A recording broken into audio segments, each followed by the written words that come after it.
এক কাপ চা হলে ভালো হতো। কেউ কে আছে? এক কাপ চা হবে? জি আনতেছি। এই যে ম্যাডাম।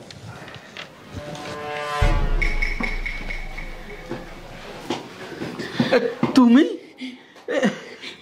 এই অফিসের ম্যানেজার? হ্যাঁ।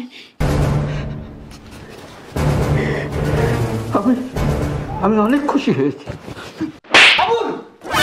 তোর সাহস দেখে আমি অবাক হয়ে যাচ্ছি। সামান্য একটা সিকিউরিটি গার্ড হয়ে তুই ম্যাডামকে জড়িয়ে ধরিস? আমার ভাবতে কষ্ট হচ্ছে। এই আমার তো ইচ্ছে করতেছে তোর এখন মায়ের একদম হাত পা গুলা করে দিই। তোর সাহস হয় কিভাবে তুই ম্যাডামকে জড়িয়ে ধরিস? জানিস উনি কে? উনি আমাদের এই অফিসের নতুন ম্যাডাম, নতুন অফিসার। ইচ্ছে করতেছে ম্যাডাম, আপনি জানেন না ওরা হচ্ছে ছোট লোক, গরিব, কিছু টাকা পাওয়ার জন্য আপনাকে মায়া কান্নায় জড়াচ্ছে। কারণ মায়া কান্নায় জড়াতে পারলে আপনি তাকে বেতন বাড়িয়ে দিবেন, কারণ আপনি তো নতুন। আর তার চেয়ে বড় কথা, ওনার চরিত্র খারাপ আছে। আমাদের ওই পাশের ডেস্কের যে ম্যাডাম আছে না, ওই ম্যাডামের কাছে যায়, সব সময় তার পিছে লেগেই থাকে। এমনকি তাকে এটা সেটা এনে দেয়, তাকে অফারও করে। তুই জানিস এ কে হয়? কার সম্বন্ধে কি বলতেছস? ভাইবা চিন্তা কথা বলবি। উনি হচ্ছে আমার বাবা। আরে আমার বাবা দারোয়ানের চাকরি করে, তাতে কি হয়েছে?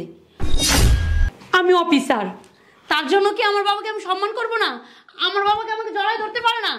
আর তুই কি ভাবছিলি? হ্যাঁ, ওনার সাথে আমি ও বুঝতে পারছি, তুই মনে করছিস তার সাথে আমার কোনো অবৈধ সম্পর্ক আছে না, এজন্য তুই ওরকম করে থাপ্পড় মারছস। আমি এটা ভালো করেই বুঝি। ম্যাডাম, ম্যাডাম আমার ভুল হয়ে গেছে গা, আপনি আমারে ক্ষমা করে দেন। আসলে আমি অনেক ভুল করছি, না যাই না বুঝা কারো ব্যাপারে কোনো মন্তব্য করা ঠিক না। আবুল আঙ্কেল, আমার ভুল হয়ে গেছে, আপনি আমায় ক্ষমা করে দেন। না না না না, এটা কি বলেন স্যার? আপনি কোনো ভুল করেন নাই। আরে ভুল তো আমি করেছি। এত বড় একটা অফিসে দারোয়ানের চাকরি করতেছি, কাউকে আমি জড়িয়ে ধরবো এটা তো ঠিক করিনি আমি। ভুলটা আমার হয়েছে। আসলে কি করব জানেন, ও তো আমার মেয়ে। অনেক কষ্ট করে ওকে লেখাপড়া শিখাইয়া মানুষ করেছি। আর আমার অফিসে সেই অফিসের অফিসার হবে এই খুশিতে মেয়েকে জড়িয়ে ধরেছিলাম। আপনি ভুল বুঝছেন আমাকে এই জন্য। সরি আঙ্কেল, আসলে আমি ভুল বুঝছি। কারণ আমাদের সমাজে না মানুষগুলো এমন হয়ে গেছে, সম্পর্কের দিকে না আমরা কখনোই তাকাই না।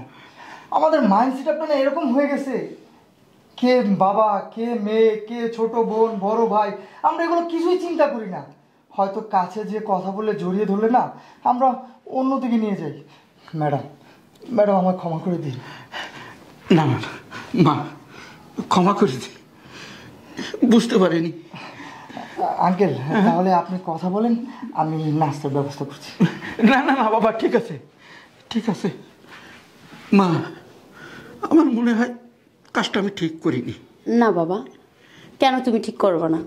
আমি তোমার মেয়ে, তুমি আমাকে আদর করতেই পারো। কে কি ভাবলো সেটা চিন্তা করা যাবে না।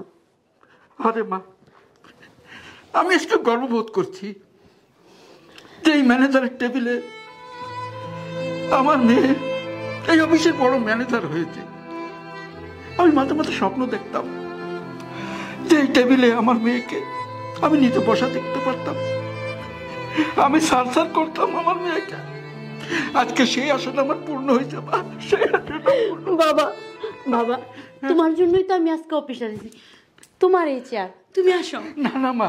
হ্যাঁ বাবা, তুমি আসো, না করবে না বাবা, বসো, আসো তুমি। আমি শোন, আমার জায়গায় আমি আছি, এটা তোর জন্য।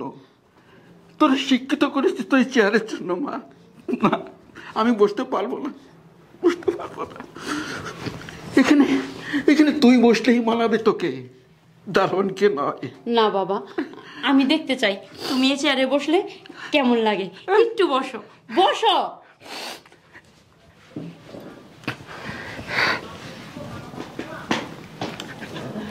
কেমন লাগছে?